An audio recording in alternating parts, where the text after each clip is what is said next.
બધા વિદ્યાર્થીઓનું ફરીથી નવા લેક્ચરમાં સ્વાગત છે. લાસ્ટ લેક્ચરમાં તમને શુદ્ધ ચાક ગતિ શું છે અને શુદ્ધ રેખી ગતિ શું છે તેનો અભ્યાસ કરાવેલો. એમાં વેલોસિટી પ્રોફાઇલ કઈ રીતે આવે, કઈ રીતે અલગ અલગ કણ માટે વેલોસિટી બદલે છે, દિશાના આધારે અને મૂલ્યના આધારે એ સમજાવેલું છે. અને લાસ્ટ લેક્ચરમાં લાસ્ટ પાર્ટમાં થોડાક છેલ્લે અમુક મિનિટોમાં એવું પણ કીધેલું છે કે તમે બંનેને ભેગી કરી દો, શુદ્ધ રેખીય ગતિ અને શુદ્ધ ચાક ગતિને, તો તમને શું મળશે? શુદ્ધ રોલિંગ મોશન મળશે. તો આપણે એ જ કરવાના છીએ આજે. આની વેલોસિટી પ્રોફાઇલ પ્લસ આની વેલોસિટી પ્રોફાઇલ બંનેને ભેગા કરશું તો મને શુદ્ધ રોલિંગ ગતિની વેલોસિટી પ્રોફાઇલ મળી જશે. ચલો ફટાફટ જોઈ લઈએ. શુદ્ધ રેખીય ગતિ તમને કીધું હતું કે પછી સેન્ટર ઓફ માસ છે, એનો વેગ જેટલો હોય એટલો જ બધા કણનો વેગ હશે, એ જ દિશામાં વેગ હશે. ટૂંકમાં દરેક કણનો વેગનું મૂલ્ય સેન્ટર ઓફ માસના વેગ જેટલું હશે. માની લઈએ કે સેન્ટર ઓફ માસનો વેગ વીસી છે. કેટલો છે? વીસી છે. તો દરેક કણનો વેગ કેટલો હશે? વીસી જશે. ખાસ આપણે આ પાંચ કણ કહીએ, એક તો આ ચાર અને વચ્ચે સેન્ટર ઓફ માસ. આનો કણ પર કેટલો હશે? વીસી હશે. આનો વેગ પણ વીસી જશે. દરેક કણનો વેગ સરખો. આનો વીસી હશે અને જોડે જોડે આનો પણ વીસી જશે. ચારે ચાર દેખાતું હોવું જોઈએ આ થોડુંક. બરાબર, આ પોઈન્ટનો વેગ આ દિશામાં આવશે, આ રીતે છે. બરાબર છે. ટૂંકમાં દરેક કણનો વેગ વીસી છે શુદ્ધ ચાક ગતિમાં. વચ્ચે સરવાળો છે. આ સરવાળો કરી પછી પિક્ચરમાં લાવીએ. પહેલાં આ સમજી લઈએ શુદ્ધ ચાક ગતિ. ચલો, શુદ્ધ ચાક ગતિમાં શું હતું? શુદ્ધ ચાક ગતિમાં આપણને ખબર છે દરેક કણ માટે ઓમેગા સમાન હતું અને વી પ્રપોર્શનલ ટુ આર હતું. હું જેમ જેમ સેન્ટરથી દૂર જશે એમ વેગ વધતો જાય છે. સેન્ટરનો વેગ 0 હતો. ચલો, આ કણનો વેગ કેટલો આવશે? વીસી જ આવશે. બરાબર. ધારો કે વી લઈ લઈએ. અહીંયા વેગ આવશે આ રીતે, અહીંયા વેગ આવશે આ રીતે અને અહીંયા વેગ આવશે આ રીતે. માનો કે આનું સેન્ટર પણ 20, આ જે બહારનો જે વેગ છે આને જેટલો વેગ છે. એક કિસ્સો લઈએ આપણે કે આનો વેગ અને આનો વેગ સરખો છે. ટૂંકમાં આ જે વેગ છે વીસી જેટલો છે. કેટલો વેગ છે? વીસી. તો આ વેગ પણ વીસી હશે. ધારી લઈએ. એવું જરૂરી નથી કે હંમેશા આવું જ થાય. બરાબર. આ તો આપણે શુદ્ધ રોલિંગ ગતિ બનાવવાની છે એટલા માટે બેને સરખું લઈ લઈએ. આ બધું વીસી જેટલું જ છે. ઓકે. આ વેગ જો આનો અહીંયા વેગ તો 0 છે, પણ જેમ જેમ તમે દૂર જશો એમ વેગ વધતો જશે. ટૂંકમાં માનો કે પેરીફરી પર એટલો વેગ છે જેટલો આના સેન્ટર ઓફ માસનો વેગ. ટૂંકમાં વેગ બધે વીસી છે. ચલો બેન, સરળો કરવાનો છે. અહીંયા વેગ કેટલો? 0. અહીં વેગ 0 છે. ચલો બેન, સરળો કરવાનો છે. ચલો આ પોઈન્ટ પકડો. ખાસ ધ્યાનથી જોજો ભાઈ, સરળો કેમ થાય છે. ધ્યાનથી સમજ લેના. બરાબર, ધ્યાન સે સમજ લેના. ઓકે, ચલો. અહીંયા વેગ વીસી આ પોઈન્ટનો, અહીંયા પણ વેગ વીસી. બંને દિશા કેવી? સરખી. તો શું બેનો સરવાળો તો કેટલો વેગ આવશે? અહીંયા 2vc. કેટલો વેગ આવશે? અહીંયા 2vc. કેટલો વેગ આવશે ભાઈ? 2vc વેગ આવશે. કેટલો વેગ આવશે? 2vc વેગ આવશે. ઓકે, ખબર પડે કે નહીં? ચલો આગળ વધીએ. આ સેન્ટરનો વેગ. ચલો, અહીંયા વેગ કેટલો? વીસી. આનો વેગ કેટલો? 0. તો આનો વેગ કેટલો આવશે? આને 2vc થી અડધો એટલે કેટલો? વીસી આવશે. કેટલો વેગ આવે? વીસી. સમજ પડે છે કે નહીં પડતી ભાઈ? 100% સમજ પડવી જોઈએ. આનાથી અડધો આવે. ચલો, અહીંયા વેગ કેટલો છે? વીસી છે આ દિશામાં. અહીંયા વેગ કેટલો છે? વીસી આ વિરુદ્ધ દિશામાં. અહીંયા વેગ વીસી, અહીંયા વેગ વીસી, પણ દિશા કેવી છે? બેની વિરુદ્ધ. આનો વેગ કેટલો આવશે? 0. જો આનો વેગ 0 આવ્યો ભાઈ, બહુ મહત્વની વાત, બહુ જ મહત્વની વાત. સપાટી માનો કે અહીંયા સપાટી તો એક જ, સપાટી નીચે જશે. સપાટી નીચે જો ભાઈ, સપાટી નીચે છે. હવે જો વ્હીલ ફરે છે સપાટી પર ફરે છે, તો સપાટી તો અહીંયા થઈ ગઈ. તો શુદ્ધ, ચલો પ્રશ્ન પૂછાય, શુદ્ધ ચાક ગતિમાં કયા પોઈન્ટનો વેગ 0 હોય? સેન્ટરનો. શુદ્ધ રોલિંગ ગતિમાં કયા પોઈન્ટનો વેગ 0 હોય? જો આનો વેગ 0 હોય, સેન્ટરનો વેગ 0 ન હોય. સમજ પડે? સાબિત કર્યું મેં. સાબિત તમને કરીને બતાવી દીધું. ફરીથી કહી દઉં, શુદ્ધ ચાક ગતિ, શુદ્ધ રેખીય ગતિમાં વેગ વીસી છે સેન્ટરનો. આમાં વેગ 0 છે. તો બેનો સરળો થઈને કેટલો વેગ આવશે? વીસી આવશે. ચલો નીચેના પોઈન્ટ જુઓ. શુદ્ધ રેખીય ગતિમાં વીસી આ દિશામાં છે, ધન એક્સમાં છે, મૂલ્ય વીસી જેટલું છે. શુદ્ધ ચાક ગતિમાં વીસીનું આ જે પોઈન્ટ છે, આ પોઈન્ટ સરખો જ પોઈન્ટ, બરાબર, આ પોઈન્ટ ને આ પોઈન્ટ, એનું મૂલ્ય ઋણ એક્સમાં છે વીસી જેટલું. બેનો સરવાળો કરો તો એક ધન એક્સમાં અને એક ઋણ એક્સમાં વેગ 0 આવે. તો યાદ રાખો, શુદ્ધ રોલિંગ ગતિમાં મોસ્ટ આઈએમપી સેન્ટેન્સ બોલવા જાઉં છું. શુદ્ધ રોલિંગ ગતિમાં જે પોઈન્ટ સરફેસને અડકે છે, બરાબર, જે સરફેસને અડકે છે એ પોઈન્ટનો વેગ 0 હોય છે. શું હોય છે? પોઈન્ટનો વેગ 0 હોય છે. સમજ પડે છે? ચલો, તમને યાદ હોય તો મેં લાસ્ટ ટાઈમ અહીંયા વેલોસિટી પ્રોફાઇલ દોરી હતી. અહીંયા આ રીતે દરેક કણનો વેગ 20 જેટલો ફિક્સ હોય. આ થોડુંક મોટું દોરાઈ ગયું છે, બરાબર છે? આમ કરી દો. ચલો ને, થોડુંક મોટું કરી દો. આ નહીં થાય. દરેક કણનો વેગ સરખો કેટલો? 20 જેટલો જ હોય. અહીંયા વેગ આ પ્રમાણે બદલતો જશે, ધીમે ધીમે ઘટતો જાય, ઘટતો જશે થોડુંક. અહીંયા વેગ થઈ ગયો 0. પાછો અહીંયા વિરુદ્ધ દિશામાં વધશે થોડુંક. બરાબર, અહીંયા સૌથી વધારે વધી ગયો. બરાબર, આ રીતે. તો તમે બધાને શું કરશો? ભેગા કરશો આ રીતે. બરાબર છે? બધાનો શું કરો? સરવાળો કરો. તો જો આનો વેગ આ દિશામાં, આનો વેગ આ દિશામાં, તો અહીંયા વેગ થોડોક આ પ્રમાણે આવશે. આ રીતે કંઈક આવશે. પ્રોફાઇલ આ પ્રમાણે બનશે. એક કામ કરું, પહેલાં લાઈન ડ્રો કરી દઉં.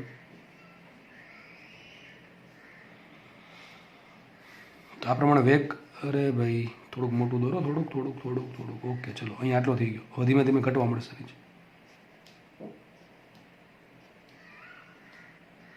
થઈ ગયો 0. અને પ્રોફાઇલ છે ને એકચ્યુઅલી તમે છે ને દોરશો ને તો આ પ્રમાણે સીધી લાઈન મળશે. તમે કેમ મળશે? સીધી લાઈન મળશે. ટૂંકમાં આવી એક લાઈન મળશે. જો ડ્રો કરી દે, થોડુંક મારથી ભૂલ પડી ગઈ છે એટલે થોડુંક તમને આવું મળશે. બરાબર છે, ઓલરેડી લાઈન ડ્રો કરી દેવીની જરૂર હતી. તો વેલોસિટી પ્રોફાઇલ જો આ પ્રમાણે મળશે. સેન્ટરનો વેગ 0 નથી. સેન્ટરનો કેટલો છે? VC છે. કેટલો છે? VC છે. એક્ઝેક્ટલી જે નીચે પોઈન્ટ છે એનો વેગ કેટલો છે? 0 છે. સૌથી ઉપરના પોઈન્ટનો વેગ છે 2VC. તો સૌથી ઉપર પોઈન્ટ હોય, સૌથી વધારે વ્યક્તિ ભ્રમણ કરતું હોય. બરાબર છે. આ કઈ ગતિ છે? શુદ્ધ રોલિંગ ગતિ. આ છે શુદ્ધ ચાક ગતિ, આ છે શુદ્ધ રેખીય ગતિ. શુદ્ધ ચાક ગતિ પ્લસ શુદ્ધ રેખીય ગતિ બરાબર શુદ્ધ રોલિંગ ગતિ. શુદ્ધ ચાક ગતિને ઇંગ્લિશમાં કહેવાય ટ્રાન્ઝિશન મોશન. શું કહેવાય? Transition motion. પ્યોર ટ્રાન્ઝિશન અથવા પ્યોર લિનિયર મોશન પણ કહી શકો છો. આ છે શુદ્ધ રોટેશનલ એટલે કે શુદ્ધ ચાક ગતિ. બંનેના સરવાળાથી મળશે પ્યોર રોલિંગ મોશન. તો એમ કહી શકાય જે રોલિંગ ગતિ છે એ બે ગતિ, રેખીય ગતિ પ્લસ શુદ્ધ ચાક ગતિની બનેલી છે. સમજ પડે છે? તો મેઇન વાત આમાં શું લખવાની લાયક છે? લખવા લાયક એ વાત છે કે અહીંયા સેન્ટર ઓફ માસનો વેગ કેટલો હોય? VC હોય. 0 હોય નહીં. Is not equal to 0. પછી શું લખાય બીજો પોઈન્ટ? સપાટીને અડકેલા બિંદુનો વેગ શું હોય? 0 હોય. આ મહત્વની વાત. સૌથી ઉપરના બિંદુ, એટલે આ બિંદુની વાત થાય છે. આ બિંદુની સૌથી ઉપરના બિંદુનો વેગ શું હશે? 2VC. કેટલો હોય? 2VC હોય. બરાબર છે. એની પ્રોફાઇલ આ ટાઈપની કંઈક આવશે. એકદમ ત્રિકોણ બનશે. શું બનશે? ત્રિકોણ બનશે આ રીતે. એક્ઝેક્ટ આ લાઈન થોડીક વાંકી છે. તમે સીધી કરીને ડ્રો કરો ને તો દરેક પોઈન્ટનો વેગ આ પ્રમાણે મળશે. એ પ્રમાણે તમને આ તો દોરાયું જ છે. આવું કંઈક લાઈન મળશે. અહીંયા પણ થોડીક ભૂલ પડી ગઈ છે દોરવામાં, તો સાથે સુધાર નાખજો. જો કે લાસ્ટ લેક્ચરમાં બધું સમજાવેલું છે આ લાઈન કેવી આવે. આ તો સીધી લાઈન આવશે. બરાબર છે, એકદમ સીધી લાઈન આવશે. બંનેને ભેગી કરો તમને આવી પ્રોફાઇલ મળશે. બરાબર છે. સપોઝ ચલો આ પોઈન્ટનો વેગ કેવો આવશે? અહીંયા વેગ કેવી રીતે મળશે? આ પોઈન્ટનો વેગ મારે શોધવો છે. વિચારો આ પોઈન્ટનો વેગ કઈ રીતે મળે? જો આ પોઈન્ટનો વેગ કેટલો? VC છે. કેટલો છે? અહીંયા VC છે આ પોઈન્ટનો વેગ. એ જ પોઈન્ટ અહીંયા છે, એનો વેગ જો શુદ્ધ ચાક ગતિ કરતું કેટલો હોય? VC હોય. તો વિચારો આ વેગ VC છે. કોના કારણે આવ્યો? શુદ્ધ રેખીય ગતિને આવ્યો ને, શુદ્ધ રેખીયના કારણે. ચલો આ કોના કારણે આવ્યો? VC. શુદ્ધ ચાક ગતિના કારણે. તો આટલો છે. તો પરિણામી કેટલો? આટલો હશે. સમજ પડે છે? તો આ પોઈન્ટ છે ને એનો વેગ આ રીતે હશે. જો આ પોઈન્ટ આ પદાર્થ જો શુદ્ધ રોલિંગ ગતિ કરે તો એનો વેગ આ રીતે હશે. સમજ પડે? ચલો આનો વેગ 0. ચલો આનો વિચારીએ. આ પોઈન્ટનું વિચારીએ. આ પોઈન્ટનું ચલો આ પોઈન્ટ આપ્યો ને અહીંયા, આ પોઈન્ટનું વિચારવાનું છે. શુદ્ધ ચાક ગતિ, શુદ્ધ રેખીય ગતિમાં વેગ કેટલો? VC. ચલો VC આ બાજુ છે. ઓકે ચલો શુદ્ધ રોલિંગ શુદ્ધ ચાક ગતિમાં વેગ કેટલો? ઉપર VC છે. તો ઉપર VC છે.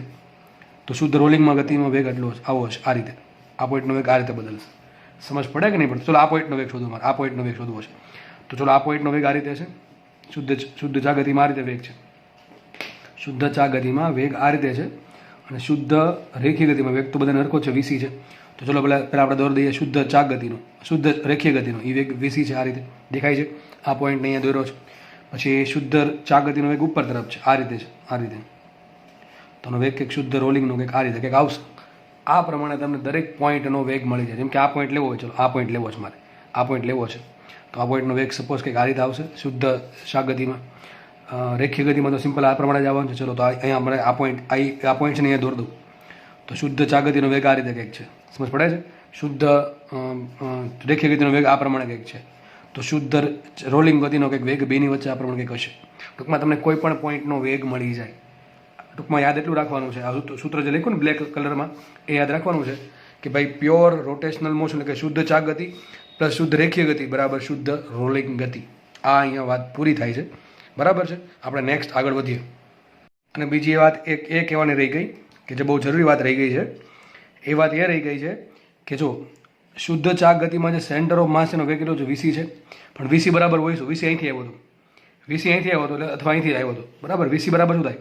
આપણને ખબર છે શુદ્ધ ચાક ગતિમાં શું થાય? V બરાબર ઓમેગા R. શું થાય? V બરાબર ઓમેગા R. જો આ શુદ્ધ ચાક ગતિમાં તો સેન્ટરનો વેગ 0 છે. આ VC ક્યાંથી આવતો? અહીંથી લીધું હતું આપણે, અહીંથી કે ભાઈ શુદ્ધ રેખીય ગતિમાં જેટલો વેગ છે એટલો જ વેગ મહત્તમ શુદ્ધ ચાક ગતિમાં મહત્તમ વેગ VC આને જેટલો જ હોય. બરાબર છે? તો V બરાબર ઓમેગા R લખાય. આ વેગ માટે શું લખાય? V બરાબર ઓમેગા R. તો VC બરાબર શું લખાશે? Omega R. તો યાદ રાખો શુદ્ધ રોલિંગ ગતિમાં VC બરાબર ઓમેગા ઇન્ટુ R હોય. IMP સૂત્ર, મોસ્ટ IMP સૂત્ર. શુદ્ધ રોલિંગ ગતિમાં વીસી કેટલા હશે? વીસી અહીં કેટલો વેગ હોય? 2 ઓમેગા. અહીંયા કેટલો હશે? વીસી એટલે કેટલો ઓમેગા હશે. ચલો આ વેગ કેટલો હશે? આ વેગ આનું મૂલ્ય કેટલું હશે? આ વીસી છે, અહીંયા પણ અહીં કેટલા આવશે? √2 વીસી. કેટલા આવશે? √2 વીસી. સમજ પડે છે કે નહીં પડતી ભાઈ? 100% સમજાવજો હું શું બોલું છું. ખાલી આ બેનો સરવાળો કર્યો છે. તમને જો સદીશોને ઉમેરતા આવડતું હશે તો હું જે કહું છું આરામથી તમને સમજ પડતી હશે, બાકી ઉપરથી જતું હશે. એક કન્ડિશન લીધી છે, કન્ડિશન ખાલી કહી દઉં, ઘણા નામાં સમજ નહીં પડી હોય. શુદ્ધ રેખીય ગતિમાં જેટલો વેગ છે એટલો જ વેગ શુદ્ધ ચાક ગતિમાં છે. હવે શુદ્ધ ચાક ગતિમાં વેગ તો બધે અલગ અલગ હોય, તો કોનો વેગ? મહત્તમ વેગ. જો આનો જેટલો વેગ છે, આ પોઈન્ટનો વેગ કેટલો છે? આ પોઈન્ટનો કેટલો છે? ધારો કે આ વેગ જે છે એ શુદ્ધ ચાક ગતિ, શુદ્ધ રેખીય ગતિના વેગ જેટલો છે. શુદ્ધ રેખીય ગતિનો વેગ કેટલો? વીસી. તો આ બધા વેગ કેટલા છે? વીસી. ટૂંકમાં શુદ્ધ ચાક ગતિનો મહત્તમ વેગ જો વીસી હોય તો આ બધી આપણે ગણતરી કરી બધી સાચી પડે. ટૂંકમાં અહીંયા શું થાય? શુદ્ધ રોલિંગ મોશન માટે, પ્યોર રોલિંગ મોશન માટે વીસી બરાબર ઓમેગા આર થાય. શું થાય? વીસી બરાબર ઓમેગા આર થાય છે. બરાબર છે? તો આના પછી આપણે નેક્સ્ટ ફર્ધર આગળ વધીએ. માની લઈએ કે આ જે વ્હીલ છે એ પ્યોર રોલિંગ મોશન કરે છે. તો સેન્ટરનો વેગ શું હશે? વીસી હશે. ધ્યાનથી સમજજો. હવે જે આગળ સમજાવ્યું છે ટૂંકમાં લખું છું.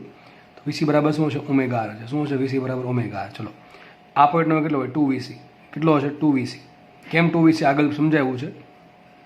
તો હશે 2 ઓમેગા આર. આ પોઈન્ટનો કેટલો હોય? 0. આ ખાસ યાદ રાખજો, આનો વેગ 0 હોય, બાકીનો વેગ શું હશે? આની વચ્ચે હશે. આ પ્રમાણે ઘટતો જશે, જેમ જેમ નીચે આવશો એમ ઘટતો જશે. આ પ્રમાણે શું બનશે? ડાયાગ્રામ બનશે. તો આ મળી ગઈ તમને એક્ઝેક્ટ વેલોસિટી પ્રોફાઇલ. બરાબર છે? આ પ્રમાણે એક ટ્રાયંગ્યુલર શેપમાં તમને વેલોસિટી પ્રોફાઇલ મળશે. કઈ રીતે આવ્યા? કઈ રીતે આવી? તો એકદમ સિમ્પલ છે. રેખીય ગતિ પ્લસ ચાક ગતિનો સરવાળો કરીને મને આ પ્રોફાઇલ મળશે. સમજ પડે છે? ચલો આ પોઈન્ટનો વેગ કેટલો હશે? આ પોઈન્ટનો વેગ તો શુદ્ધ રેખીય ગતિનો વેગ કેટલો હોય? વીસી. શુદ્ધ ચાક ગતિનો વેગ કેટલો હોય? વીસી. તો આ વેગ કેટલો હશે? √2 વીસી. કેટલો હશે? √2 વીસી. એ પ્રમાણે આ પોઈન્ટ. ચલો તો આ પોઈન્ટનો શુદ્ધ ચાક ગતિ, શુદ્ધ રેખીય ગતિનો વેગ કેટલો? વીસી હોય. શુદ્ધ ચાક ગતિનો વેગ કેટલો ઉપર? વીસી. તો આ કેટલો હશે? √2 વીસી. બરાબર છે? તો આ પ્રમાણે તમને કોઈ પણ પોઈન્ટનો વેગ મળી જાય. અને આ પોઈન્ટનો વેગ શુદ્ધ રેખીય ગતિમાં આ બાજુ છે, શુદ્ધ રેખીય ચાક ગતિમાં આ બાજુ છે, એટલે બેનો વેગ થઈને 0 થાય. આ પોઈન્ટનો ટૂંકમાં તમને કોઈ પણ પોઈન્ટનો વેગ મળી જાય. કઈ રીતે? તમે ચાક ગતિનો વેગ મૂકો અને રેખીય ગતિનો વેગ મૂકો, પછી સરવાળો કરવો પડે. તમારે શું કરવો પડે? સરવાળો. કઈ રીતે? કે ભાઈ કોઈ પણ પોઈન્ટનો વેગ v બરાબર સદિશ લખી દઉં તો ચલો ને વ્યવસ્થિત રીતે તો લખાય એમ. સદિશ v બરાબર શેમાં? રોલિંગ ગતિમાં. શેમાં? રોલિંગ ગતિનો વેગ બરાબર સદિશ v. શેનો વેગ? રેખીય ગતિ. રેખીય ને આપણે કહેશું ટ્રાન્ઝિશનલ મોશન પ્લસ v શેનો? ચાક ગતિ એટલે કે રોટેશનલ. ટૂંકમાં બે વેગનો સદિશ સરવાળો કરવાથી શું મળશે તમને? રોલિંગ ગતિમાં કોઈ પણ પોઈન્ટનો વેગ મળશે. બધું ડિટેલમાં નહીં કરાવતો, જો કે સૂત્રનો આવે કે 2v વીસી cos θ/2, પણ આપણે સાબિતી નથી જોતી એની કાંઈ, કારણ કે બહુ પૂછાતું છે નહીં. બાકી દરેક પોઈન્ટનો, મને કે આ પોઈન્ટ છે, તમને આ પોઈન્ટનો વેગ એક્ઝેક્ટ કહી શકું કે આ પોઈન્ટનો વેગ કેટલો હશે, સૂત્ર આધારિત. પણ આપણે બધા નથી પડવું એ બધામાં. આ પ્રમાણે સૂત્ર કરવાનું હોય. શું કરવાનું હોય કે ભાઈ આ પોઈન્ટનો વેગ વીસી છે અને ચાક ગતિમાં આ પોઈન્ટનો વેગ શું છે? મને કંઈ સર્કલ બનાવવામાં આવે તો સ્પર્શક આ પ્રમાણે બનશે. ધારો કે એંગલ થીટા છે, તો થીટા એંગલના આધારે તમે એ પોઈન્ટનો વેગ રોલિંગ મોશનમાં કેટલો હશે એ તમને આરામથી મળી શકે છે. પણ આપણે બધા જમેલામાં પડવું નથી. જો કે ઇઝી છે, પણ એમાં બધું પડવું નથી. યાદ રાખો ઇનશોર્ટ લખી નાખું કે ભાઈ રોલિંગ ગતિનો વેગ, રોલિંગ સદિશ લખ્યો, રોલિંગ ગતિનો વેગ ઇઝ ઇક્વલ ટુ રેખીય ગતિનો વેગ પ્લસ પાછો સદિશ આવશે ચાક ગતિ. ટૂંકમાં કોઈ પણ પોઈન્ટ માટે આ સાચું, વ્હીલના કોઈ પણ પોઈન્ટ માટે આ સાચું છે. સમજ પડે છે? તમારે આ યાદ રાખવાનું છે. નેક્સ્ટ પેજમાં આપણે થિયરી સમજશું. કોની? કે વ્હીલ છે શુદ્ધ. હવે આપણે આ જ સમજશું રોલિંગ. બરાબર છે? આ તો ભાઈ સમજાઈ ગયું છે. હવે આપણે એ સમજશું કે વ્હીલ છે એ પ્યોર રોલિંગ મોશન કરે તેની ગતિ ઉર્જા કેટલી હોય. મહત્વનો આઈએમપી સવાલ નીટ માટે તો 101% આઈએમપી સવાલ. ચલો શું સમજશું કે કોઈ વસ્તુ છે, મોસ્ટલી જે રોલિંગ મોશન કરશે ગોળાકાર વસ્તુ જ હોય. બરાબર?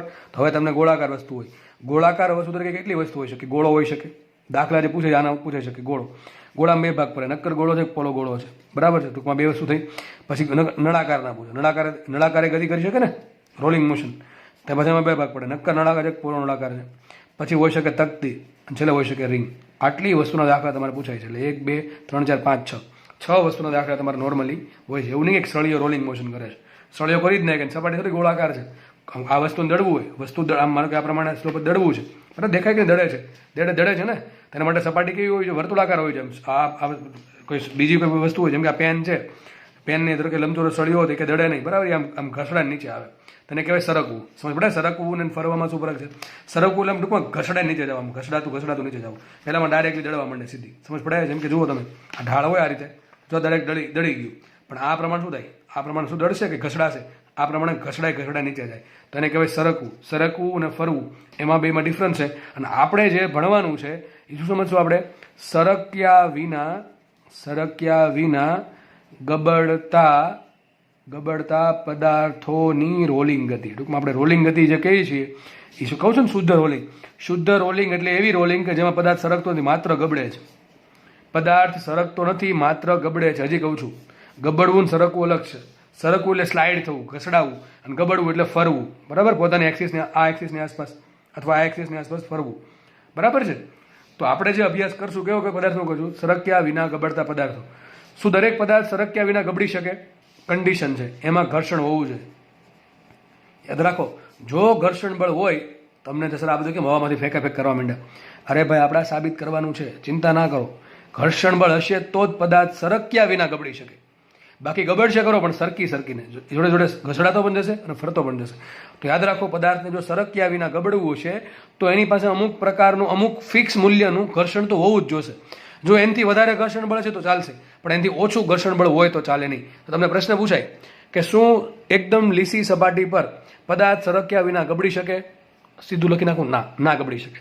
બરાબર છે? તો તમને પછી કહેવાનો જ છું, આ તમને યાદ આવે એટલે કહી દઉં છું. તો નેક્સ્ટ પેજમાં આપણે હવે શુદ્ધ રોલિંગ બોલો તમારે એવું સમજવાનું સરક્યા વિના ગબડતા પદાર્થની ગતિ. શુદ્ધ રોલિંગ માટે કેટલી ગતિ ઉર્જા હોય આપણે શોધીએ. ચલો જોઈએ. તો હવે જે સૂત્રની તારવણી કરીશ એ સૂત્ર તમારા માટે બહુ આઈએમપી રહેશે.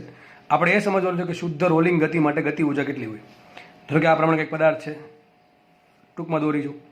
આ પદાર્થનો વેગ VC છે, અહીંયા વેગ 0 છે, અહીંયા વેગ 2VC છે. ટૂંકમાં બધા શું કરે છે? શુદ્ધ રોલિંગ ગતિ કરે છે. તો લખી શકાય શુદ્ધ રોલિંગ ગતિની ગતિ ઉર્જા. આપણે સંજ્ઞા શું રાખશું આખામાં?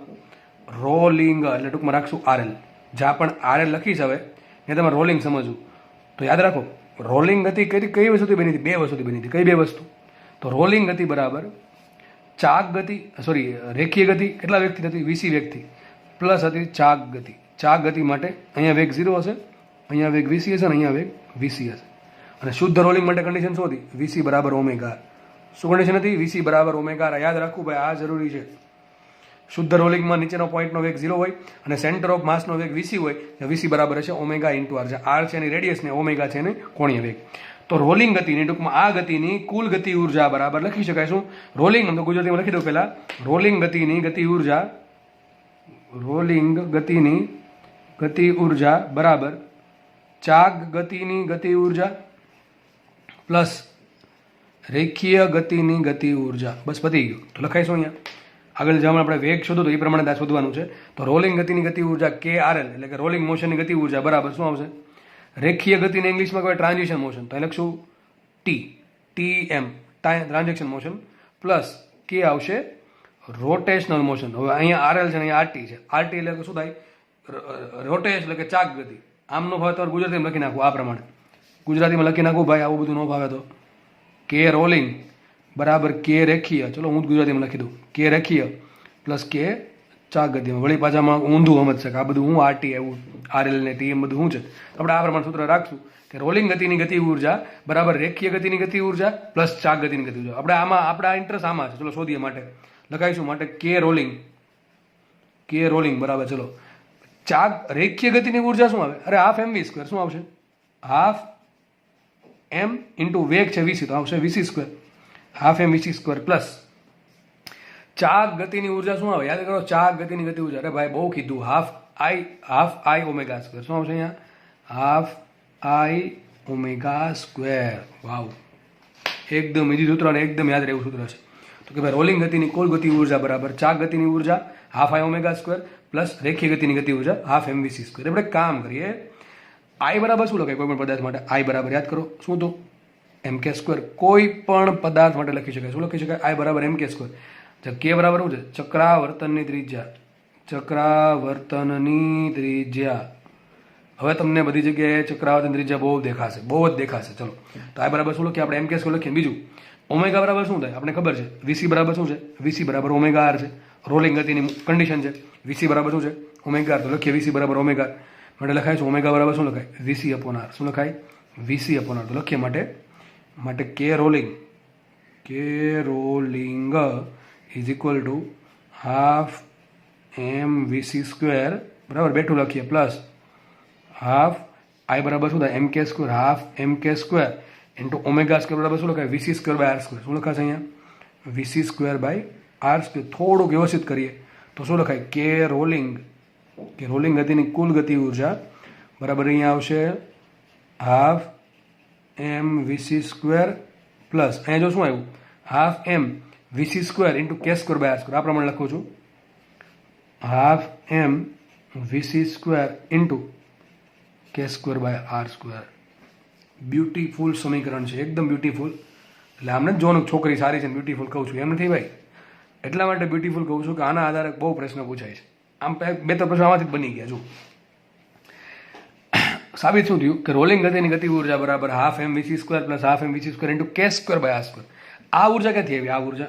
આ ઉર્જા ક્યાંથી આવી હતી? આ ઉર્જા કઈ છે? હકીકત આ ઉર્જા છે એ આ છે ને હાફ આઈ ઓમેગા સ્ક્વેરનું પદ જ છે. ટૂંકમાં સાબિત થયું કે ભાઈ ચાક ગતિની ગતિ ઉર્જા કેટલી હોય? હાફ આઈ ઓમેગા સ્ક્વેર અથવા half M VC square into K square by R square. આવું કેમ કહું છું? આ પદ જો શું આવી ગયું? આ પદ તો આ જ છે બેઠું. તો મતલબ એમ જો ને આ પદ કયું છે? રેખીય ગતિની ગતિ ઉર્જા. તો આ પદ રેખીય ગતિ આ શું બતાવે છે? લખી દઉં છું. આ બતાવે રેખીય ગતિ ઉર્જા. શું બતાવે? રેખીય ગતિ ઉર્જા.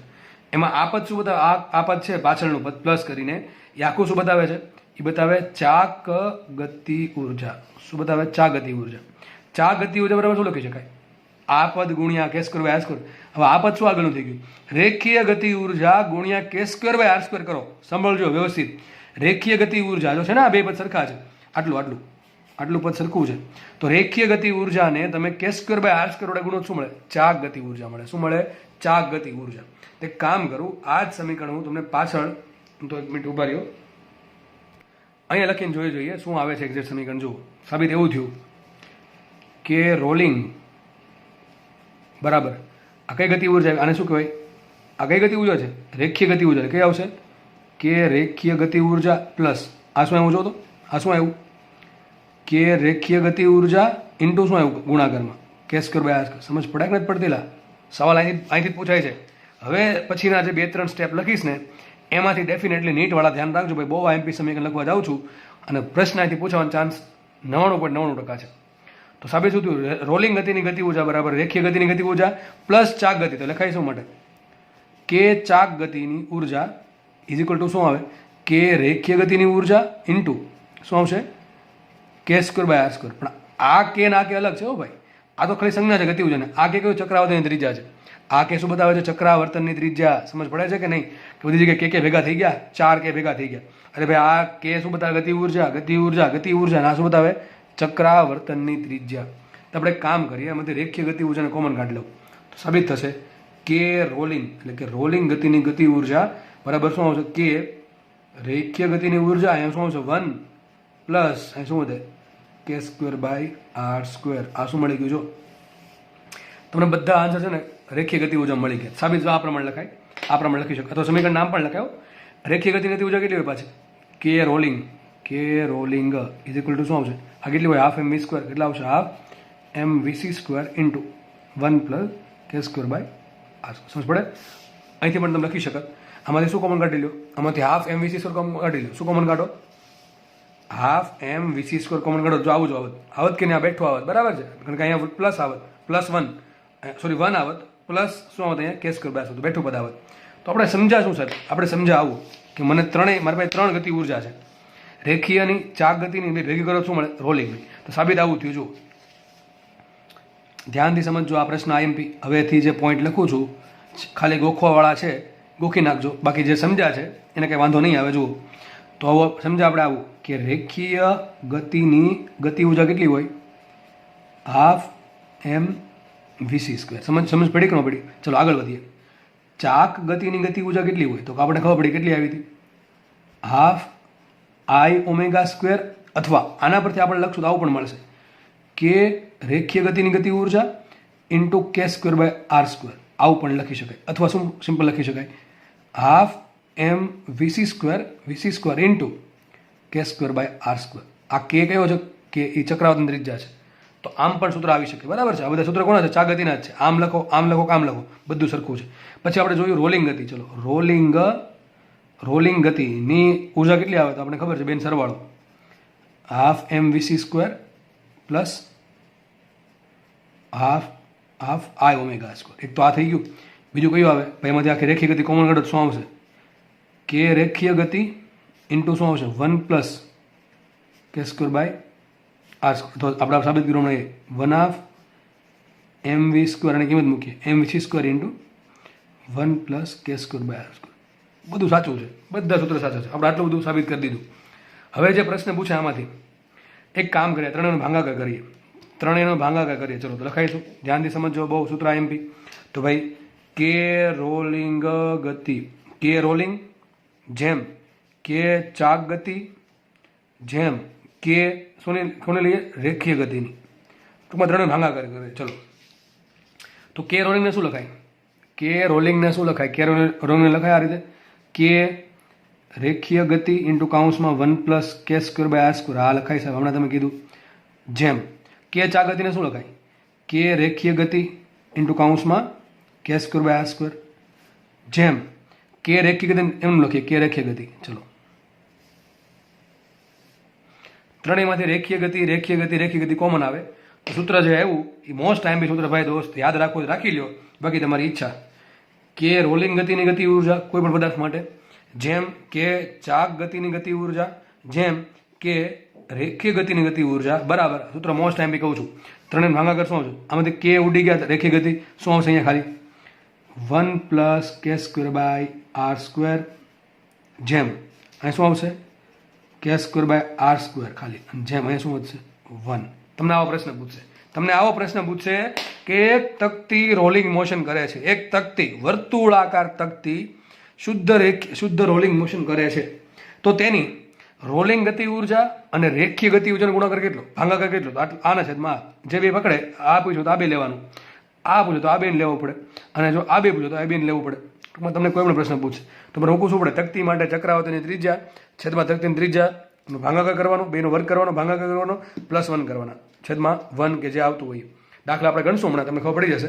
સૂત્ર આઈએમપી છે, યાદ કેમ રાખવાનું? જો આમ રેખીય ગતિની ઉર્જા જો 1 હોય તો ચાક ગતિની ઉર્જા કે સ્ક્વેર બાય આર સ્ક્વેર હોય, તો રોલિંગની ગતિ ઉર્જા કેટલી હોય? બેન સરવાળો 1 plus K square by R square. યાદ રહ્યું નહીં? યાદ રહેવું જોઈએ. રેખીય ગતિની ઉર્જા જો 1 હોય તો ચાક ગતિની ઉર્જા કે સ્ક્વેર બાય આર સ્ક્વેર હોય, તો રોલિંગ ગતિની ઉર્જા બેનો સરવાળો હોય. તો ખબર જ છે 1 plus K square by R square. યાદ રહેશે, યાદ રહી જ જશે. અહીં છેદમાં આવશે. હવે મોટા ભાગનાને ભૂલ ક્યાં પડે ખબર છે? સર એ તો યાદ રહી ગયું કે આવું થાય, સરળો કરવાનું, પણ સાલું એ જ યાદ નથી રહેતું કે આર સ્ક્વેર બાય કે સ્ક્વેર છે, કે સ્ક્વેર બાય આર સ્ક્વેર છે. તો યાદ રાખો, રોલિંગ મોશનના બધા કેસમાં છે ને કે સ્ક્વેર બાય આર સ્ક્વેર આવશે. આ તો એક જ કેસ છે, બીજા ઘણા બધા કેસ છે. રોલિંગ મોશનના બધા કેસમાં કે સ્ક્વેર બાય આર સ્ક્વેર આવશે. ખાલી એક જ એવો કેસ છે કે જ્યાં આર સ્ક્વેર બાય કે સ્ક્વેર આવશે, ત્યાં હું તમને ચોકન્ના કરી દઈશ, બરાબર. બાકી બધી જગ્યાએ કે સ્ક્વેર બાય આર સ્ક્વેર આવશે.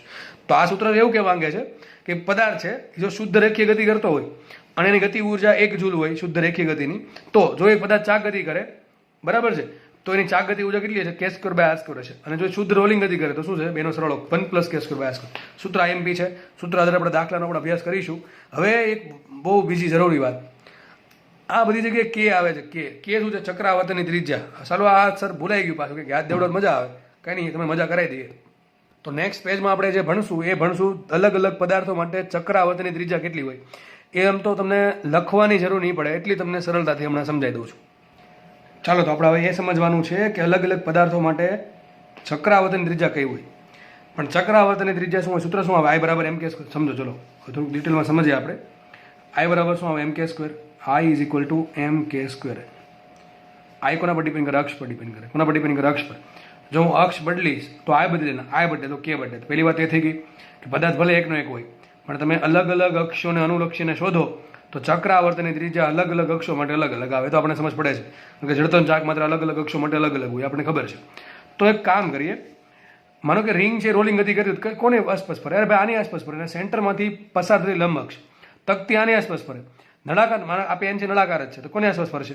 અરે ભાઈ આની વચ્ચેમાંથી જે ભૌમિતિક અક્ષ છે એને અનુલક્ષીને ફરે, તો દોરી છે અક્ષ. નક્કર નળાકાર હોય તો આના અનુલક્ષીને ફરશે. પોલો ગોળો હોય તો એના વ્યાસમાંથી પસાર થતી કોઈ પણ અક્ષ, સમજ પડે છે? કોઈ પણ તમે અક્ષ લઈ શકો છો.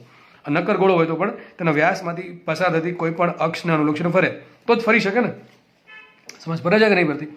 વસ્તુ રોલિંગ ગતિ કરતી હોય તો શુદ્ધ ચાક ગતિ કરતી હોય તો આ જે બધી વસ્તુ છે એની જે અક્ષ દોરેલી છે એની આસપાસ ફરશે. ચલો રિંગ માટે યાદ કરો, સૂત્ર શું હતું રિંગ માટે એની કેન્દ્રમાંથી પસાર થતી લંબ અક્ષને અનુલક્ષીને સૂત્ર શું હતું? mr². શું હતું? mr². ચલો તકતી માટે શું હતું? રિંગ કરતા અડધું. કઈ અક્ષ? તેની ભૌમિતિક અક્ષ અથવા તેના સેન્ટરમાંથી પસાર થતી લંબ અક્ષ. સૂત્ર શું હતું? Half mr². યાદ જ હોવું છે, બધું સાબિત કરાવ્યું છે. યાદ તો હોવું જોઈએ ને ભાઈ, બધાને મારવા પડે મારે. પોલો નળાકાર, ચલો પોલા નળાકાર માટે યાદ કરો, રિંગ જે હતું સૂત્ર, એક રિંગની પાછળ બીજી રિંગ, પ્રમેય નંબર 4 મૂકો તો જે સૂત્ર રિંગ માટે આવશે એ સૂત્ર આ અક્ષ માટે પોલા નળાકાર માટે કેટલું આવશે? mr². નક્કર નળાકાર કઈ રીતે બને? તકતી એક પછી મૂકતા જાવ તો પ્રમેય નંબર 4 પરથી ખબર છે આપણને કે જ્યારે અક્ષની દિશામાં લંબાઈ હોય તો જડત્વની ચાક માત્રા બદલાય નહીં. શું આવશે સૂત્ર? જે તકતી માટે છે એ જ નક્કર નળાકાર માટે આવશે. એટલે શું આવશે? 1/2 mr². ઓકે. પોલો ગોળામાં કઈ જોવાનું નથી. શું આવે? 2/3 mr². શું આવે? 2/3 mr². અને નક્કર ગોળામાં કેટલું આવશે? 2/5 mr². શું આવશે? 2/5 mr². આ બધું શું મેળવ્યું આપણને? આ બધું આઈ મેળવ્યું. શું મેળવ્યું છે? જડત્વની ચાક માત્રા મેળવેલા. મારે શોધવાનું શું છે? ચક્રાવર્તનની ત્રિજ્યા. જો તો મને આઈ મળી ગયા, અમારે કે શોધવાનું? વિચારો કઈ રીતે મળશે? વિચારો. એક કામ કરી, આમાંથી બહુ ઇઝી રીતે તમને કહું છું. એમ ક્યાં જવા દે? છેદમાં. તો આઈના છેદમાં m બરાબર k². તો k બરાબર શું આવે? k બરાબર શું આવશે? √i/m. કઈ રીતે મળશે k બરાબર √i/m? તો વિચારવાનું આપણે આવું છે. આ કંઈ કોષ્ટક યાદ રાખશું ને, આવું કોઈ નથી યાદ રાખવાનું કે પોલા નળાકારની પોલા નળાકારની ચક્રાવર્તન ત્રિજ્યા એટલી છે, ગોળાની ચક્રાવર્તન ત્રિજ્યા એટલી છે, રિંગની ચક્રાવર્તન ત્રિજ્યા આટલી, એવું કંઈ ગોખવા નતું નથી. આપણે આમ વિચારવાનું કે પહેલાં તમારે જે કોઈ પણની ચક્રાવર્તનની ત્રિજ્યા શોધવી હોય એમાં શું કરવાનું? જડત્વની ચાક માત્રાનું સૂત્ર લખો, એને દળ વડે ભાંગો. શેના વડે ભાંગો? દળ વડે ભાંગો તો જે વધે એનું વર્ગમૂળ કાઢો. આટલું કરવાનું. વિચારો. તો ચલો આપણે રિંગ માટે લખીએ, ફટાફટ લખીએ રિંગ માટે. જુઓ તો રિંગ માટે સૂત્ર શું આવશે? જુઓ, આ જડત્વની ચાક માત્ર આઈ છે, એને દળ વડે ભાંગો તો એમ ઉડી જાય. એમ વડે ભાંગો તો એમ ઉડે કે ના ઉડે? ઉડે કે નહીં? ઉડી ગયો. ચલો વિધું શું? r². નું વર્ગમૂળ r. તો યાદ રાખો રિંગ માટે ચક્રાવર્તન ત્રિજ્યા કેટલી હોય? r જેટલી હોય. કેટલી હોય ભાઈ? r જેટલી હોય. અરે બહુ ઇઝી છે. આને એમ વડે ભાંગો, શું વધે? r²/2. વર્ગમૂળ કાઢો તો કે કેટલા આવશે? r/√2. ક્યાં ગોખવાની જરૂર પડે છે? તકતી માટે ચક્રાવર્તન ત્રિજ્યા કઈ હોય? k બરાબર r/√2. પણ કઈ અક્ષ? અક્ષ નથી બોલતો હું, અક્ષ પહેલા બોલી ગયો છું. અક્ષ બદલાતું કે બદલી જાય, પણ આપણે રોલિંગ મોશનમાં બધી અક્ષ આવી જ આવશે. ચલો પોલા નળાકાર માટે સૂત્ર શું છે? mr². એને દળ વડે ભાંગો વધે શું? r². નું વર્ગમૂળ કાઢો r. નક્કર નળાકાર માટે પહેલા m વડે ભાંગો જચાને આયને, વધે શું? r²/2. એનું વર્ગમૂળ કાઢો શું આવશે? k બરાબર r/√2. ચલો પોલા ગોળા માટે, ચલો પોલા ગોળા માટે, કોના માટે? પોલા ગોળા માટે. ચલો પહેલાં તો m વડે ભાંગો, ટૂંકમાં m ઉડાડી દેવાનું. m ઉડી ગયું, વધ્યું શું? 2r²/3. એનું વર્ગમૂળ શું આવે? √2/3r. શું આવશે? √2/3r. તો આ થઈ ગઈ ગોળાની, પોલા ગોળાની ચક્રાવર્તનની ત્રિજ્યા. છેલ્લે છે 2/5 mr². અને m વડે ભાંગો તો શું આવશે? k બરાબર આવશે √2/5 × r. સમજ પડે છે? દાખલો અહીંયા પૂરો થઈ ગયો. જો કે આ કોષ્ટક તમારે યાદ રાખવાની કંઈ જરૂર છે નહીં. તમારે એટલું યાદ રાખવાનું છે કે જડત્વની ચાક માત્રા છે એને દળ વડે ભાંગી નાખવાની, જે વધે એનું વર્ગમૂળ કાઢવાનું. તમને શું મળશે? ડાયરેક્ટલી ચક્રાવર્તન ત્રિજ્યા લખી નાખો એક બુકમાં કે જડત્વની ચાક માત્રાને દળ વડે ભાંગો અને જે વધે છે, જે પદ વધે એનું શું કરી નાખો? વર્ગમૂળ કાઢો તો તમને ચક્રાવર્તનની ત્રિજ્યા મળી જશે. આવું વિચારતા અડધી સેકન્ડે ન થાય. આ ચલો તમારા સામે આવ્યું, એમ ભૂલી ગયા, વધુ શું? r²/2 r/√2. કેટલી વાર? જરાય વાર ન લાગે. 2/5 r². એમ ભૂલી ગયા, શું હતું? 2r²/5. વર્ગમૂળ કાઢો શું આવશે? √2/5r. શું છે? 2/5r. √2/5r. બરાબર. તો અહીંયા પૂરું થાય છે. અને જોડે જોડે આપણે ચાક ગતિ ને રેખીય ગતિ જે ભણ્યા છીએ, રોલિંગ ગતિ, એના ગતિ ઉર્જાના 1-2 દાખલાની પ્રેક્ટિસ કરી લઈએ. ચલો એક દાખલો બનાવ્યો છે મેં, જો આરામથી સોલ્વ થઈ જાય એવો દાખલો છે. અને તમને તમારી ક્વેશ્ચન પેપરમાં આવા દાખલા જોવા મળશે, બેઠા દાખલા આવા એકદમ ફુદ્દુસા પૂછાય તો ભાઈ પછી થોડુંક એડવાન્સમાં પણ જઈ શકે, તો પછી પેપર સેટર પર ડિપેન્ડ કરે. પણ મોસ્ટલી મોરોલેસ આ નજીક દાખલા હોય છે. ચલો જોઈએ દાખલો. શું કહે છે? જો r ત્રિજ્યાનો નક્કર ગોળો, કેવો પદાર્થ આપ્યો? નક્કર ગોળો આપ્યો છે, શુદ્ધ રોલિંગ ગતિ કરે છે. ઓકે, કંઈ વાંધો નથી અમને. તો તેની રોલિંગ ગતિ ઉર્જા, ચાક ગતિ ઉર્જા અને રેખીય ગતિ ઉર્જાનો ગુણોત્તર શોધો. તો એકદમ દાખલો ઈઝી છે, આપણને ખબર, સૂત્ર યાદ હોવું જોઈએ. સૂત્ર યાદ ન હોય તો ફટાફટ મેળવી લેવાનું કઈ half M V square plus half I omega square, I મૂકો એમ કે સ્ક્વેર ને ઓમેગા મૂકો વી બાય આર. સદરૂપ આપશો તો ઓટોમેટિક તમારું સૂત્ર સાબિત થઈ જશે. જો યાદ ન રહે તો લખી નાખો ફટાફટ. શું લખીશું આપણે અહીંયા? કે રોલિંગ જેમ કે ચાક ગતિ જેમ કે રેખીય ગતિ ઇઝ ઇક્વલ ટુ શું આવશે યાદ કરો? 1 plus K square by R square જેમ કે સ્ક્વેર બાય આર સ્ક્વેર જેમ 1. આ ત્રણેય પૂછ્યું, તમને કોઈ બે પૂછ્યું, મને ખાલી આટલું પૂછ્યું હોત કે રોલિંગ ગતિ ને ચાક ગતિ તો ખાલી આ બે જ લખત આપણે, રોલિંગ છેદમાં ચાક. તમને એમ પૂછ્યું હોત રોલિંગ ને રેખીય તો આપણે ખાલી બે જ લખત, રોલિંગ ને રેખીય આ બે લખત, વચ્ચેનો નો લખત. તમને એમ પૂછ્યું હોત ચાક ગતિ ને રેખીય ગતિ તો શું લખત આપણે? ચાક ગતિ ને રેખીય આ બે લખત, આ રોલિંગ વાળો લખત નહીં. ટૂંકમાં તમને 3નો પ્રશ્ન પૂછી શકે અથવા કોઈ પણ 2નો પણ પ્રશ્ન પૂછી શકે. અને એવું નહીં કે ક્રમમાં જ પૂછે. તમને એમ પૂછ્યું હોત કે ચાક ગતિ અને રોલિંગ ગતિ તો શું પહેલા ચાક ગતિ લખત ને પછી રોલિંગ લખત, તો આ સ્ટેપ ઉલટ આમ આવી જાય, આમ આવત અહીંયા આવત. એટલું તમે હોશિયાર હોય ખબર પડતી જશે બધાને. બરાબર, આપણે ફટાફટ સોલ્વ કરીએ. કયો પદાર્થ છે? નક્કર ગોળો છે. નક્કર ગોળા માટે આન્સર લાવવા માટે મારે કે જોઈએ. ચલો યાદ કરો નક્કર ગોળો. નક્કર ગોળા માટે જડત્વની ચાક માત્રા કેટલી હોય? 2/5 mr સ્ક્વેર. કઈ હોય? 2/5 mr સ્ક્વેર. ચલો કે સ્ક્વેર કેટલા આવે?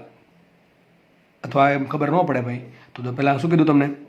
કે કઈ રીતે મળશે? કે કઈ રીતે મળશે બોલો? અથવા ડાયરેક્ટલી તમને કે જોતો કેટલા આવશે? √2/5r. કેટલા આવે? √2/5r. આપણે કઈ છે દળ કાઢો, જવું વર્ગમૂળ કરો.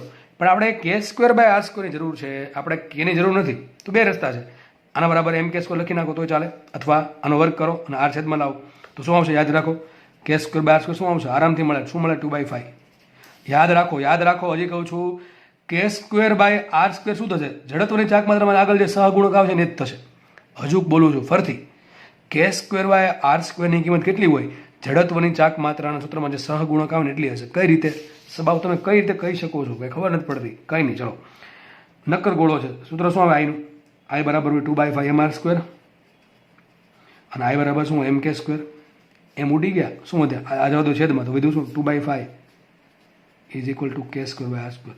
આરામથી યાદ રહી જાય આપણને, આરામથી. નક્કર ગોળા માટે આ કેટલો આવશે? 2/5. પોલા ગોળા માટે શું આવે? 2/3. યાદ કરો તો શું આવે? 2/3. તકતી માટે કેટલો આવે? 1/2. તકતી માટે સૂત્ર શું આવે? 1/2 mr સ્ક્વેર. તો કે સ્ક્વેર બાય સ્ક્વેર કેટલો આવશે? 1/2 આવશે. શું આવશે? 1/2. ચલો રિંગ માટે કેટલો આવશે? રિંગ માટે ખાલી એમાં સ્ક્વેર, તો આગળ એમાં સ્ક્વેર સૂત્ર આવે આવું, તો આગળ શું? 1. તો યાદ રાખો રિંગ માટે કેટલું હોય? કે સ્ક્વેર બાય સ્ક્વેર 1 હોય. પોલા નળાકાર માટે શું? અરે ભાઈ રિંગ માટે હોય જ, એટલે કેટલું હોય? 1. સમજ પડે છે? અને પછી પેલું શું થઈ ગયું? નક્કર નળાકાર. નક્કર નળાકાર માટે સૂત્ર શું આવે? 1/2 mr સ્ક્વેર. તો એમાં પણ સહગુણક શું આવે? એમ 1/2. તો નક્કર નળાકાર માટે આપણે કે સ્ક્વેર બાય આર સ્ક્વેર શું આવે? 1/2. ચલો આપણે શું આપ્યું અહીંયા? આપણને આપ્યું છે નક્કર ગોળો. તો નક્કર ગોળા માટે કે સ્ક્વેર બાય આર સ્ક્વેર શું આવશે? 2/5. યાદ રાખો કે સ્ક્વેર બાય આર સ્ક્વેરની કિંમત જે જડત્વની ચાક માત્રાનું જે સૂત્ર છે એમાં જે સહગુણક છે એટલું હશે. તો મુખ્ય કિંમત આપણે નક્કર ગોળા માટે લખીએ તો શું આવશે અહીંયા? 1 plus K square by square કેટલો આવશે? 2/5 જેમ કે સ્ક્વેર બાય સ્ક્વેર 2/5 જેમ 1. મુખ્ય કિંમત તો 5 × 5 ને 2 7, તો 7/5 જેમ 2/5 જેમ 1. થઈ ગયું કે ન થઈ ગયું? તો તમારો આન્સર આવી ગયો. એક કામ કરીએ, આપણે આને 5 વડે ગુણીને 5 વડે ભાંગું તો શું લખાશે આન્સર? અહીં સાઈડમાં લખું છું. 5 વડે ગુણીને 5 વડે ભાંગું લખાઈશું અહીંયા 7/5 જેમ 2/5 જેમ 5/5. બધી ગતિ 5 ઉડી ગયા. વધુ શું આન્સર? વધુ આન્સર ખાલી આટલો, 7 જેમ 2 જેમ 5. બહુ મસ્ત આન્સર. આ શું સમજાવે છે? ખાલી ગોખો નથી કે આન્સર આવો આવ્યો. આ કે શું છો? આ શું આવી? રેખીય ગતિ ઉર્જા. આ શું આવી? ચાક ગતિ ઉર્જા. સોરી, આ શું આવી? રોલિંગ ગતિ ઉર્જા. આવી આ ચાક ગતિ ઉર્જા, અને આ આવી કઈ? રેખીય ગતિ ઉર્જા. એ એમ કહે છે કે નક્કર ગોળા પાસે જો રેખીય ગતિ ઉર્જા 5 હોય ને તો ચાક ગતિ ઉર્જા 2 જ હશે. તો એની કુલ રોલિંગ ઉર્જા 7 હશે. બેન સરળો થાય કે ન થાય? 5 ને 2 7 આવી ગયું. ટૂંકમાં સાચું ભણાવું છું. સમજ પડે કે નથી પડતી? એકદમ ઇઝી વાત છે. સમજ પડે છે? નક્કર ગોળા પાસે 5મા ભાગની રેખીય ગતિ ઉર્જા હોય, બીજા ભાગની ચાક ગતિ ઉર્જા હોય, અને 7મા ભાગ એટલે ટૂંકમાં 7 ભાગની શું હોય? રોલિંગ ગતિ ઉર્જા હોય. ટૂંકમાં જો આ 10 હોય તો આ 4 હોય ને આ 14 હોય. સમજ પડે? જો આ 5 હોય તો આ 2 હશે ને આ 7 હશે. સમજ પડે? 100% સમજ પડવી જોઈએ. કઈ ગતિમાં? રોલિંગ ગતિમાં. રોલિંગ ગતિ એટલે કઈ નથી. રોલિંગ ગતિમાં 2 ગતિ આવી જાય, ચાક ગતિ આવી જાય અને તમારી રેખીય ગતિ આવી જાય. તો જ્યારે ગોળો છે નક્કર ગોળો એ જ્યારે શુદ્ધ રોલિંગ ગતિ કરતો હોય ત્યારે એની પાસે 5 જૂલ જેટલી શું હોય? 5 જૂલ જેટલી રેખીય ગતિ ઉર્જા હશે, 2 જૂલ એટલે ખાલી એક્ઝામ્પલ છે, 2 જૂલ જેટલી ચાક ગતિ ઉર્જા હશે અને 7 જૂલ જેટલી રોલિંગ ગતિ ઉર્જા હશે. સમજ પડે? દાખલા એમપી છે, આમાં તમને કોઈ પણ પદાર્થ અહીં આપી દેશે, આપણે કંઈ ફરક પડે નહીં. તકતી આપે તો શું આન્સર આવે તમારે જાતે લાવવાનો છે. તમારે કામ કરવાનું છે હોમવર્કમાં, એક કોષ્ટક બનાવવાનું છે કે ભાઈ રિંગ માટે આ ત્રણે ભાગાકાર શું આવે, આ પ્રમાણે એક પદમાં આન્સર લાવવાનો. તકતી માટે શું આન્સર આવે, નક્કર ગોળા માટે શું આવે, પોલા ગોળા માટે શું આવે, પછી પોલા નળાકાર માટે તો રિંગનો જે આન્સર હશે એ પોલા નળાકારનો હશે અને નક્કર નળાકારનો આન્સર તકતી જેટલો હશે. તો તમારે ટૂંકમાં આ કોષ્ટક બનાવવાનું છે કે જેમાં તમે ત્રણેયની ગતિ ઉર્જાને સરખાવી શકો. બરાબર છે. તો આજનો ટોપિક અહીંયા રાખીએ. ટોપિક બહુ મોસ્ટ આઈમ્પી છે. આવા પ્રશ્ન તમને જોવા મળશે કે ભાઈ તકતી માટે ભાગાકાર કેટલો હોય. પછી ઘણી બધી પ્રશ્ન આમ પૂછે કે ભાઈ નક્કર ગોળા માટે રોલિંગ ગતિ ઉર્જા અને ચાક ગતિ ઉર્જાનો ભાગાકાર શું આવે, 7:2. નક્કર ગોળા માટે રોલિંગ ગતિ ઉર્જા અને રેખી ગતિ ઉર્જા તો શું આવે, 7:5. નક્કર ગોળા માટે ચાક ગતિ ને રોલિંગ તો શું આવે, 2:7. નક્કર ગોળા માટે ચાક ગતિ ને રેખીય તો 2:5. બરાબર. જે પૂછ્યું એ આગળ મૂકવાનું. તો દાખલામાં સંખ્યા બની શકે આવા જેટલા બનાવવા એટલા અલગ અલગ પદાર્થ માટે. બરાબર. તો એક દાખલો ગણાવ્યો છે, હવે આવા દાખલા ગણાવીશ નહીં. તમારે આખું કોષ્ટક બનાવવાનું છે જાતે. એમાં કોઈ ડાઉટ રાખતો હોય તો તમે મને પૂછી શકો છો. બરાબર છે. તો લેક્ચરમાં રસપ્રદ લાગ્યો હોય તો જરૂરથી લાઇક કરવો, મિત્રો જોડે શેર કરવો, ચેનલને સબસ્ક્રાઈબ કરવી અને લેક્ચર જોવા બદલ બધાનો ખૂબ ખૂબ આભાર. ધન્યવાદ. જય હિન્દ.